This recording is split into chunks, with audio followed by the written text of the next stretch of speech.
दोस्तों आज की इस कॉन्वर्सेशन की स्टार्टिंग में मैं आप लोगों से क्वेश्चन पूछता हूं, बट उससे पहले अगर आज की ये वीडियो आपको कुछ वैल्यू प्रोवाइड करे तो प्लीज इस नॉलेज को औरों के साथ शेयर कीजिएगा एंड मेक श्योर कि आप इस चैनल को सब्सक्राइब करें। तो क्वेश्चन कुछ इस तरीके का है कि आप उस सोल्जर को क्या कहेंगे जो एक इंपॉर्टेंट वॉर में जाने से पहले अपने इंपॉर्टेंट प्रोटेक्टिव गियर्स को एनिमी को हैंड ओवर करते हैं। बेवकूफ, राइट? लेकिन महाभारत की युद्ध भूमि में जब ये काम हुआ तो इतिहास ने उस वॉरियर को नाम दिया दानवीर कर्ण। एक इलेजिटिमेट चाइल्ड के रूप में जन्मे कर्ण का जीवन बचपन से ही बहुत हार्डशिप और डिफिकल्टी से भरा रहा। पैदा होते ही अपनी माँ से बिछड़ जाना, सूत पुत्र होने का ताना सुनना और टैलेंटेड होने के बाद भी अपने गुरु की एक्सेप्टेंस ना पा पाना, ये सारी प्रॉब्लम्स किसी नॉर्मल इंसान को तो डिप्रेस कर सकते थे लेकिन कर्ण को नहीं। Why? Because he was determined. Karna always believed in the power of hard work. उनकी इस खासियत को ध्यान में रखते हुए राष्ट्रकवि रामधारी सिंह दिनकर जी ने लिखा था कि जाति जाति रटते जिनकी पूंजी केवल पाषाण, मैं क्या जानूं जाति जाति है मेरे ये भुजदंड, which literally was a direct assault on the caste supremacy। अपनी सालों की मेहनत और दुर्योधन से दोस्ती के कारण कर्ण was sworn as the king of अंग कॉन्फेडरेसी और यहाँ से उनकी महानता की कहानी शुरू होती है। कर्ण ने जीवन भर दान देने का वचन दिया था और अपने जीवन को दांव पर लगाकर भी उन्होंने अपने इस प्रॉमिस को ऑनर किया। क्योंकि कर्ण सूर्य देव की संतान थे इसलिए बचपन से उन्हें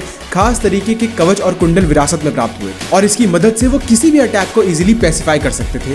लेकिन ये पांडवों के लिए सबसे बड़ी चुनौती थी। इस थ्रेट को देखते हुए और वॉर में अपने बेटे की मदद करने के लिए अर्जुन के पिता इंद्रदेव ने एक चाल चली। उन्होंने एक ब्राह्मण का रूप बनाकर कर्ण से उनके कवच और कुंडल दान में मांगी। ये मांग सुनकर कर्ण को एकदम से झटका लगा, लेकिन अपनी प्रतिज्ञा को याद करते हुए उन्होंने बिना एक क्षण गवाए अपने कवच और कुंडल निकालकर इंद्रदेव को दान दे दिए। और इस इंसिडेंट के बाद से महाभारत का पूरा रुख हमेशा हमेशा के लिए बदल गया। कर्ण लड़ाई तो हार गए लेकिन उन्होंने सबका दिल जीत लिया। बट इस पूरे इंसिडेंट से आज के टाइम हम लोग क्या सीख सकते हैं? कोरोना हम सबके लिए एक ऐसी बीमारी बनकर आया जिसने देश के हर एक व्यक्ति को अपनी पर्सनल महाभारत लड़ने पर मजबूर कर दिया। भारत के लाखों लोग हर रोज भूख, प्यास और गरीबी से दो दो हाथ कर रहे हैं। ऐसे में डेस्टिनी ने हमें यह मौका दिया है कि हम आज कर्ण बनकर लोगों की इतनी ही सही लेकिन पीड़ा को कुछ कम कर सके और उसकी शुरुआत होगी दान देकर। आपके घर के आसपास इस समय काफी सारे लोग आटा, दाल या चावल मांगने आए होंगे और सिचुएशंस को देखते हुए आगे भी ऐसे बहुत सारे लोग आ सकते हैं। प्लीज उन्हें भगाइएगा मत। आपके कर्मों ने आपको एक अच्छा जीवन जीने के लिए बहुत कुछ दिया है, बस उसका थोड़ा सा हिस्सा गरीबों के साथ शेयर कीजिए। आपसे उन्हें कोई 100 या 1000 रुपए दान देने के लिए नहीं कह रहा, लेकिन अगर आप जैसे 10 लोग मिलकर 10-10 रुपए भी दान करेंगे तो हो सकता है कि एक रात एक गरीब का बेटा या बेटी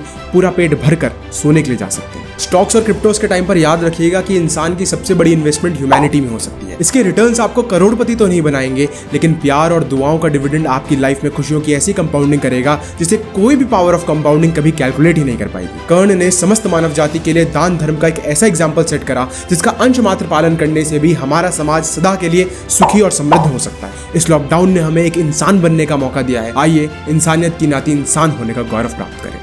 धन्यवाद। दोस्तों अगर आप लोग भी मानते हैं कि कर्ण की लाइफ हम सबके लिए एक बहुत बड़ा एग्जाम्पल सेट कर सकती है तो इस वीडियो को अपने दोस्तों के साथ और फैमिली के साथ शेयर करें। कमेंट करके बताएं कि आप लोगों ने कर्ण की लाइफ से क्या सीखा है और आगे आप लोग कौन से टॉपिक्स पर वीडियो पाना चाहेंगे। मिलते हैं आपसे नेक्स्ट वीडियो में, तब तक के लिए दान देते रहिए और लोगों के जीवन में खुशियां बांटते रहिए। नमस्कार।